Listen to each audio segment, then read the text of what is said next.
Hey everybody, welcome back to Tim Travels. It's Terry, your host, coming to you from the parking lot at my local Sheetz. And this, by the way, is not a Sheetz that you probably would want to bring a truck into. I actually sent a picture to some friends of a Sheetz in Westminster, Maryland, where it used to have truck parking because I used to park there periodically. And it had legit room for like 4 trucks, maybe 5. But the last couple of times I went by there, not with my own truck, but just in general, there were like people out there changing oil, just, the local guys with, some old truck, and they're out there with the thing tore apart, and I don't know if Sheetz got, the management got sick of it or what they did, but here's what it looks like now. Yeah, they weren't screwing around. They didn't put cones out. They put Jersey barriers out. So a little bit of truck parking lost. So I knew it was time to make a video. I'd been wanting to make a video, but I knew it was time to make one because somebody sent a comment on, I think, my last video, and they were like, hey, are you okay? And I'm like, yeah, I'm okay. So let me tell you what happened. So while I was I did a couple videos on from the hotel that I was staying at in orientation. And that company that I was doing orientation with was Leonard's Express. And so I went, and they're located near like Canandaigua, New York. They're right off the thruway, actually, Farmington, New York. But I went up there, and I actually got a ride up from my son because he wanted to go up to Rochester anyway with his girlfriend. And speaking of family, I just wanted to give a shout out to some big fans. Kaysen and Ricky. Ricky is one of my biggest fans. I love you guys, and yeah, thanks for watching. So anyway, now that I've given my shout out to Ricky and Kaysen, I went up there on a Monday on the 23rd of September, and excuse me. I went up there. I had to take a whole new physical, which was fine because mine was getting ready to expire in November. Drug test. Then we did a test ride. The test ride was kind of weird in that I honestly think anybody who had ever driven anything the size of a pickup or better could have passed this test. First of all, the truck was, just parked by itself, right? You couldn't mess that up getting out of the parking spot.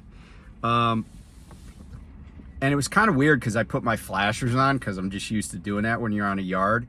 And this grumpy old guy that was doing the test, he gets a phone call. And so he takes the phone call, and I'm kind of like, where should I go and stuff. But he's like on the phone. And apparently my flashers being on bothered him. So he reaches over from the passenger seat and flips the flashers off. And by the way, I was in one of the newer model T680s. I think they're still 680s.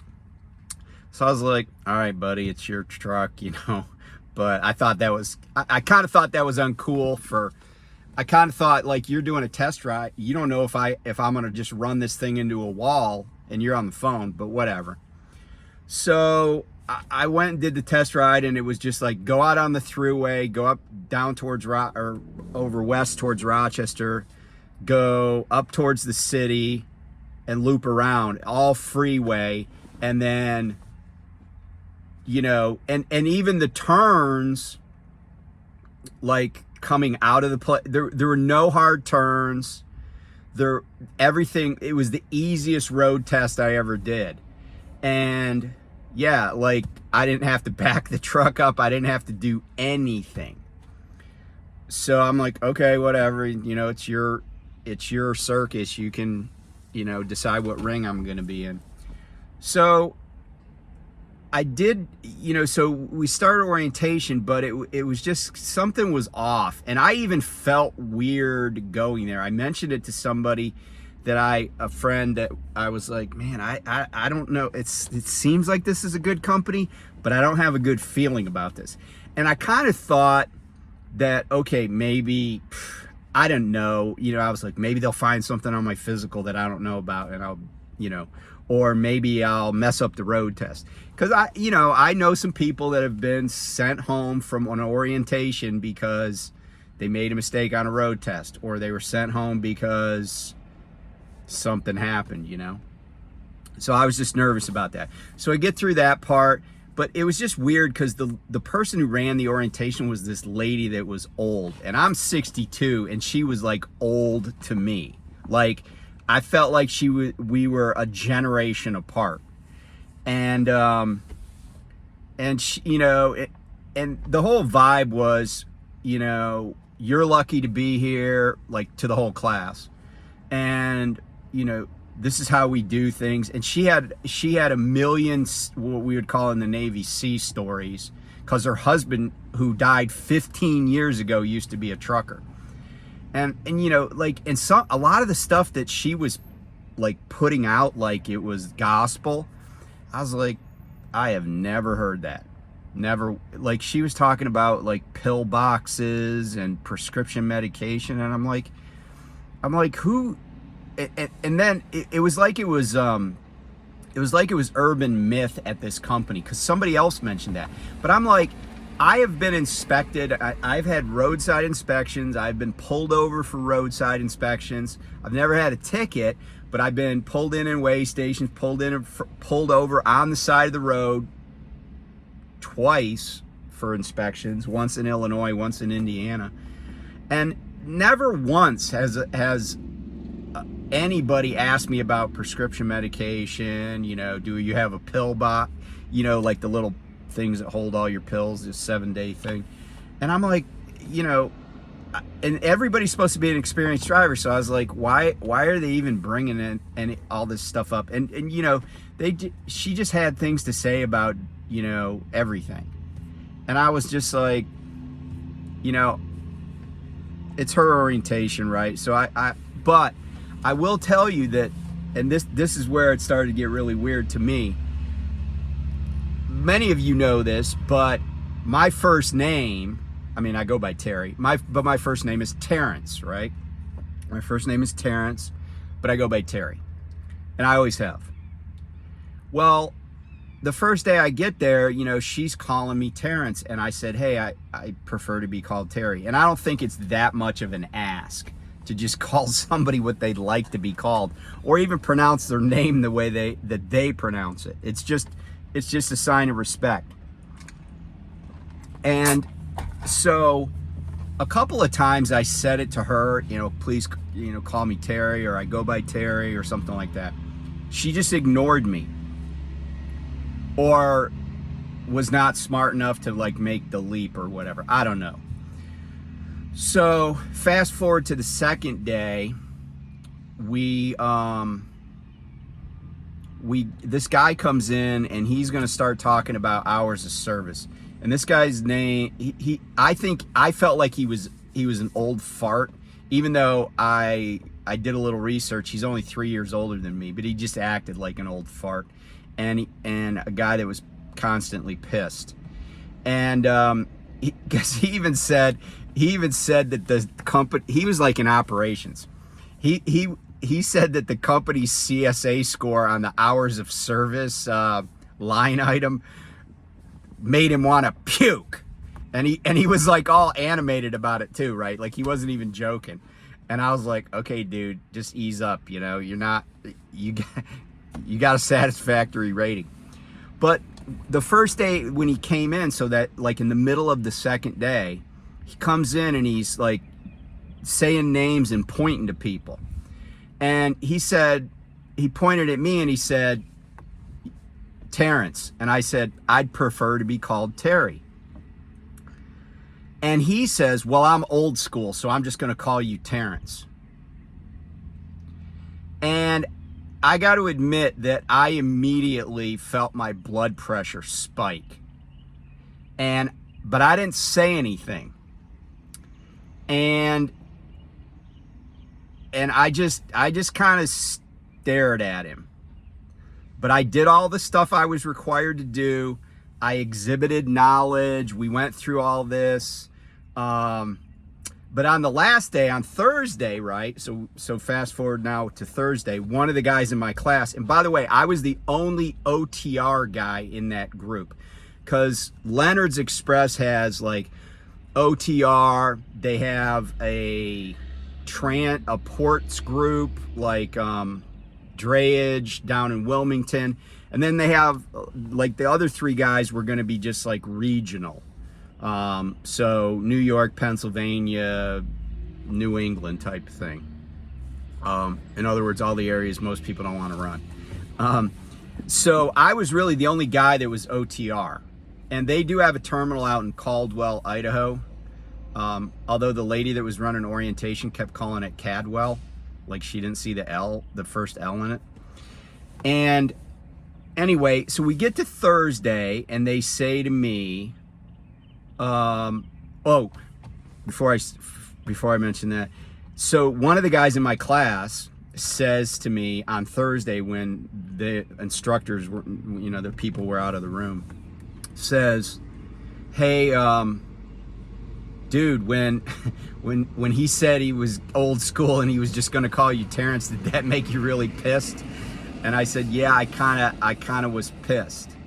And I said, I'm just going to stay away from that guy because he's in operations, right? So he's like the boss of my driver manager, or the guy that was going to be my driver manager.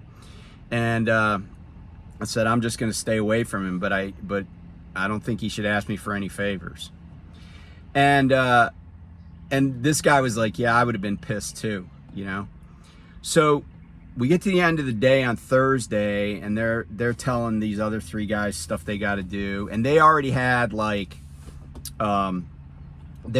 trucks set aside for us. Although I got to tell you that like we did this painfully laborious pre-trip class with the old guy, Mike, and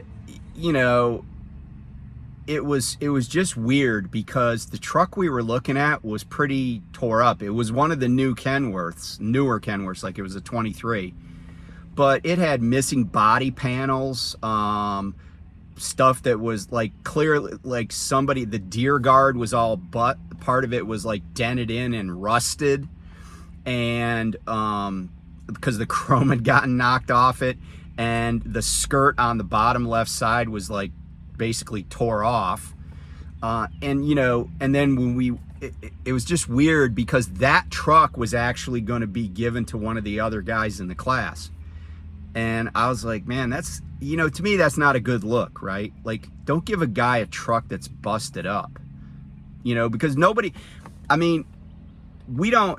wants to drive a truck that looks like they got in a wreck. Like if you get in a wreck and you just got to drive the truck till it gets fixed, that's one thing. But nobody wants to drive a truck that's somebody else wrecked and they didn't fix, And so when we were going down the passenger side, there's the little black circle Bendix, like lane sensor that you have on the right side.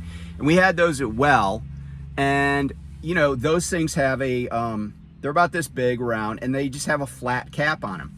Well, the dude whose truck it was going to be, he says to the old guy, Mike, hey, and he didn't, I might be overstating how forceful he was. He goes, but I think there's a cover missing off that. And the Mike guy goes, no, there's not. And then, he's like, yeah, that normally there's another piece that goes over it and makes it smooth. He's like, no, it isn't. He was like really weirdly animated, and also, by the way, he was wrong.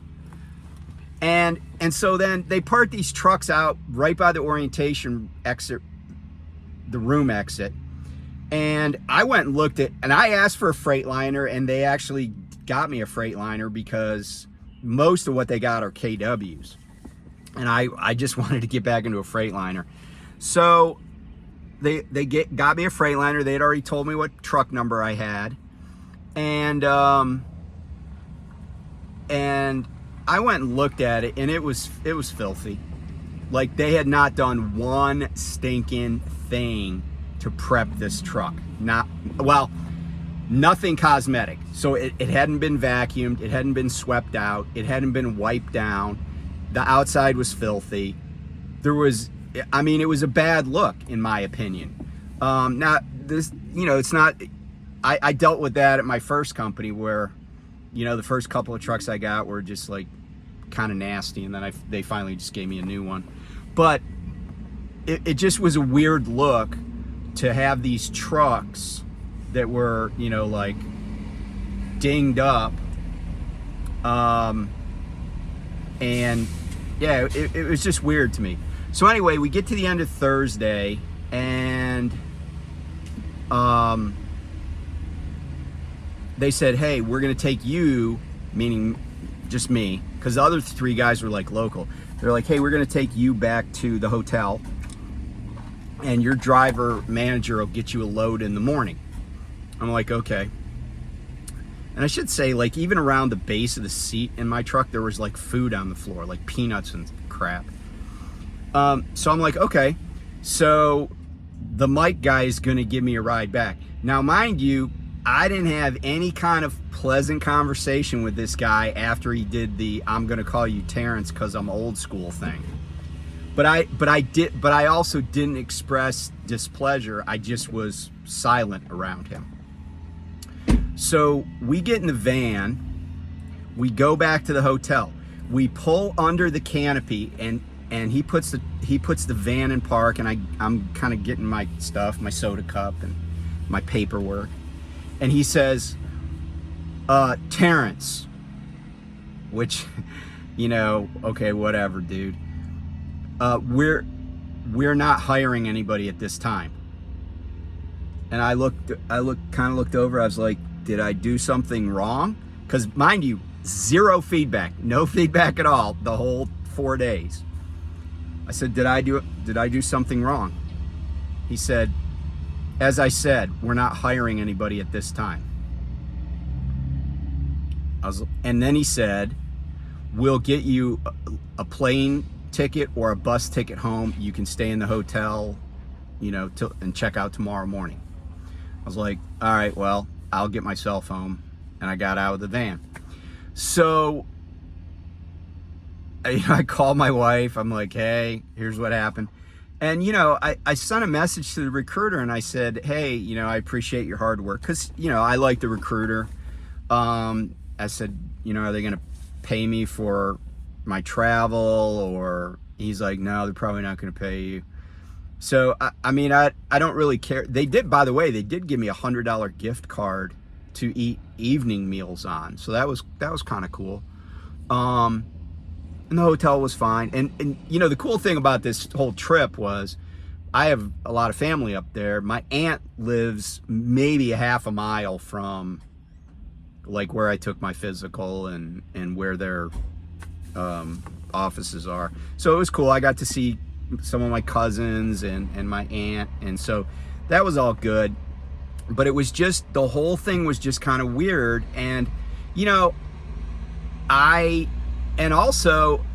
know people who've been sent home before, but I don't know anybody that's been offered a plane ticket when they were sent home, or a bus, or, I don't know if a bus ticket counts, but I don't know anybody that's been offered a plane ticket before, but whatever.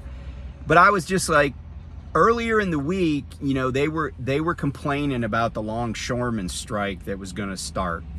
And I don't know, honestly, I don't know what happened.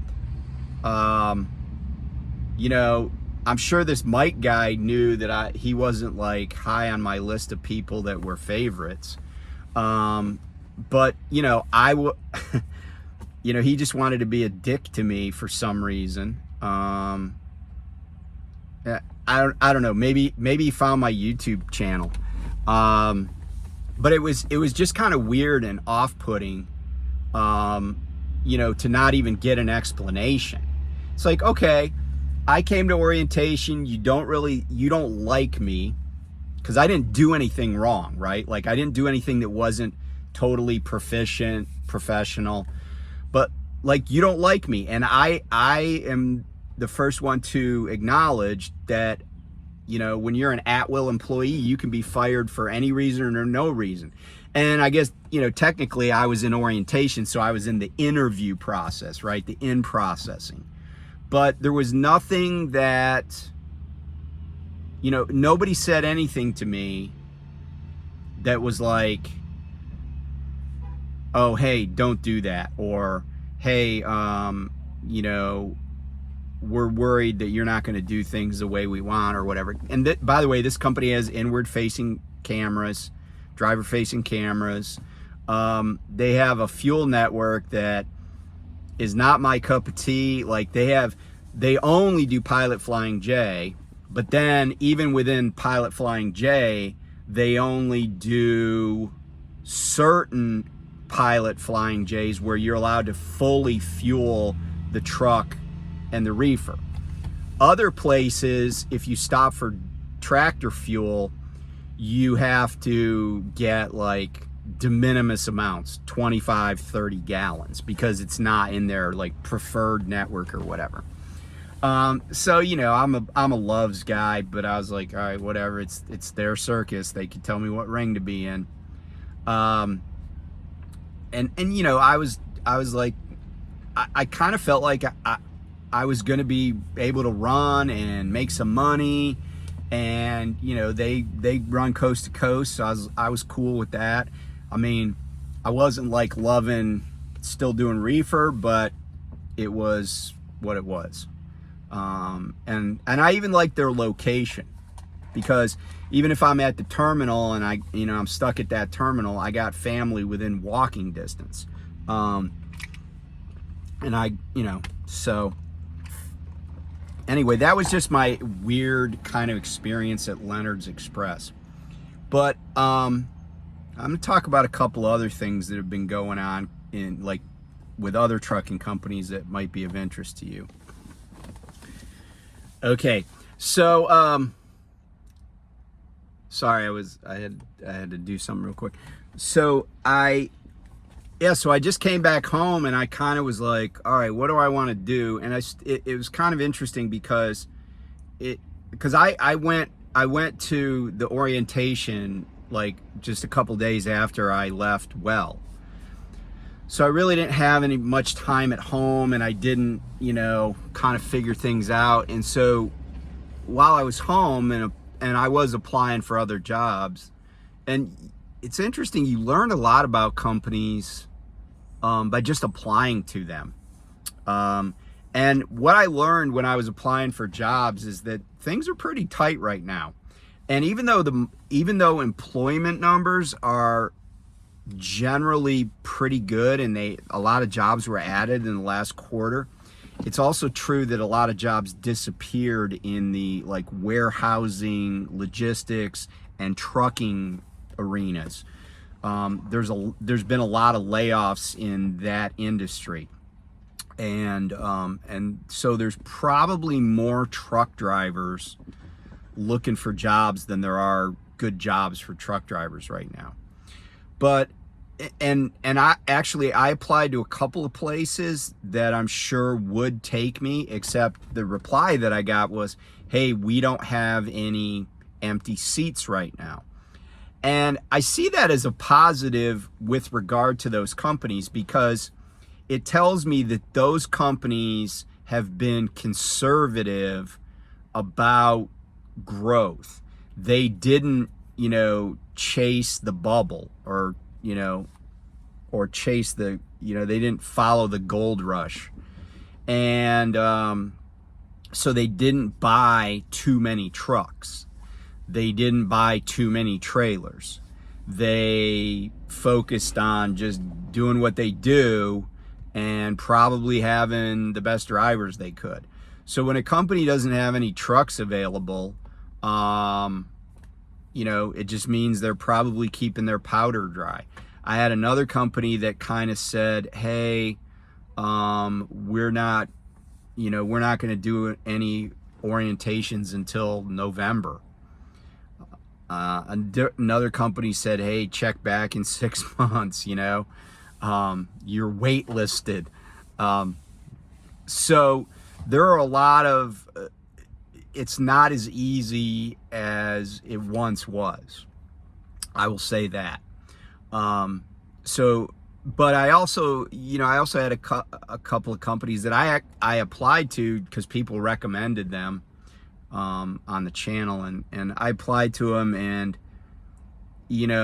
like I had one so you all know that Prime has said that I was an employee, and I'm working with some employment lawyers to, because it's continued, even though I sent them kind of a cease and desist letter. I think they think it's a joke, but they might find out the hard way that it's not. I don't think it's preventing me from getting a job, but it is preventing me from getting offers that I might have taken. And I had one company that was like, oh, well, Prime says you're an employee, so I need you to amend your application and list them as an employer, as one of your jobs. And I'm like, no. I said, why would I list a company that I never worked for? I didn't work for them. I worked for a company that worked for them. And they're like, oh, well, you ran under their authority. And I'm like, well, the company I worked for had a contract with them that allowed them to use Prime's authority. I said, but I was a W-2 employee, and I can prove it, of the company that I worked for and not of Prime. And Prime even went so far as to say I wasn't eligible for rehire, which the implication there, or the inference that you would draw, is that I must have been an employee if I'm not eligible for rehire. But you can't be ineligible for rehire if you were never hired in the first place. Rehire implies that it would be a second hiring, which it's not, And I know that it seems like it's a technicality, but that's what the law is, Like I think it was Justice Byron White who used to say, it's, like people would be like, oh, this criminal got off on a technicality. And Justice White said, it's not a technicality, it's the law. And, Prime wants that. Prime wants all these independent contractors when it's convenient for them. But then when an independent contractor leaves and they're upset about it, and that's pretty much going to be anytime you leave it without completing a lease or without paying your truck off. They're going to say, oh, that person was an employee and we terminated them. And they've done, and I know other people that they've done that too. So, and yeah, we'll see what happens. Anyway, speaking of companies misbehaving and getting in trouble with labor issues, Cargomatic is a company that's I think they're a broker. But in any event, they had drivers that were, that they brought on that were working for Siva Logistics out in California. And they got sued by a number of drivers for, under California labor laws and fair wage laws. And the stupid thing that Cargomatic then did is they sent letters to all these people and said, if you don't drop your lawsuits, we're going to demand that you indemnify us for our legal costs. So let me just explain quickly what an indemnification clause means and what it would say in this instance. So indemnification means that one party is going to underwrite or pay for the costs of damages to the other party in the event that they're, for instance, both sued. Or actions taken by one party that cause the other party to be sued or have liability are going to be paid for by the counterparty. And indemnification often is more than just the damages. It is costs associated with litigating against the damages, including their employees' costs, their employees' time, legal fees, travel. It's all encompassing. But here's the thing. You can't threaten to try to enforce an indemnity clause in a labor dispute. And so Cargomatic threatened these guys and said, if you don't file, if you don't dismiss these cases, we're going to move to force you to indemnify us. Well, that's illegal under federal law. So what happened is it went from just drivers suing under California law to now the U.S. Department of Labor got involved. And Cargomatic was hit with a decision outside of the original lawsuit where they had to cough up a bunch of money in fines and penalties for threatening workers in a labor dispute. It's illegal to threaten workers in a labor dispute. So what that means is if you ever have a labor dispute with your employer, whether it's, no matter what it's about, if you file a harassment or sexual harassment, if you file for, you file an OSHA complaint, anything that they say to you that's threatening or, says you're going to have to pay us, blah, blah, blah, that's contrary to federal law, and you can bring additional actions against them through the Department of Labor. So anyway, that's what Cargomatic's kind of got burned there. So anyway, I have gone through orientation with another company, and I'm going to be doing something not significant. It's still driving a truck, but it's going to be a whole different world for me in terms of, where I go and what I do. It's still going to be like, like regional, over the road. It's a job that I can be home on weekends if I want to. But it's also a job where I can stay out like 3-4 weeks if I want to. And at first, when they first told me about it, when the recruiter first told me about it, I was like, I don't know. But I didn't say no because I don't want to, say no to something without knowing that I have something better. So I'll talk about that in another video. But like I said, I went through the orientation. I just got a text. That's why I stopped what I was doing for a second. Got a text from the director of training, and he said, hey, here's who your trainer is going to be. Because I do need to get some training on this type of equipment, this type of trailers. So I think the training's only going to be like, a couple, 3 days. Because I got good grades on my test drive and pre-trip stuff. And so So anyway, and the crazy thing is, the company that I just finished orientation with, the director of training yesterday asked me if I'd be interested in training. And they had said earlier in the orientation, well, you got to be there 6 months and then you can ask to either change divisions or do training or whatever. And I said, oh, well, I got to be here 6 months, so I don't think we need to talk about it right now. And he's like, oh, no, you got enough experience, we just need a little bit of time with you, and we'll be able to, do that. And I'm like, all right, well, we'll talk about it. But I was like baby steps, man. So anyway, I'm home for the weekend. I think I'm going to go back to where they're located on Sunday night, check into the hotel, and then meet up with my trainer. And it's just going to be day training because they have me a hotel room through next Friday. So, and then probably I won't come back home because it's a little bit of a drive. I probably won't come back home. I'll probably just, if I can get a truck and get on the road, I'll just do that. Because I need to make a couple of bucks here. Anyway, I will talk to you later. Be safe. Bye.